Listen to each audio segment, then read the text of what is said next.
মিরপুরের সকালের নরম রোদটা যেন একটু আলাদা ছিল। গ্যালারিতে বসা দর্শকদের চোখে মুখে উত্তেজনা রেখা, আর মাঠের মাঝখানে দাঁড়িয়ে থাকা টাইগারদের চোখে ছিল স্পষ্ট একটা লক্ষ্য।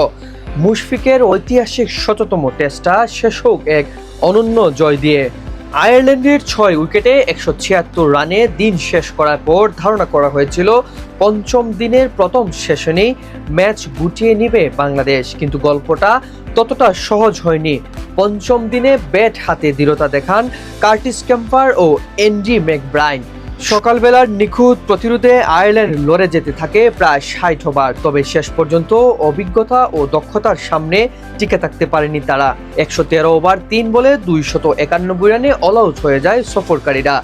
চতুর্থ ইনিংসে নিজেদের সর্বোচ্চ সংগ্রহ গড়েও শেষ পর্যন্ত ২১৭ রানের বড় ব্যবধানে পরাজয় এড়াতে পারেনি আয়ারল্যান্ড। জয় পেয়ে সিরিজে হোয়াইট ওয়াশ নিশ্চিত করে বাংলাদেশের হয়ে দুই বাঁহাতি স্পিনার হাসান মুরাদ ও তাইজুল হাসান ৪টি করে উইকেট নেন।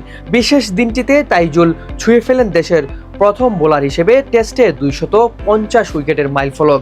আগের দিনই তিনি সাকিব আল হাসানকে পেছনে ফেলে বাংলাদেশের সর্বোচ্চ টেস্ট উইকেট শিকারী হন তিনি।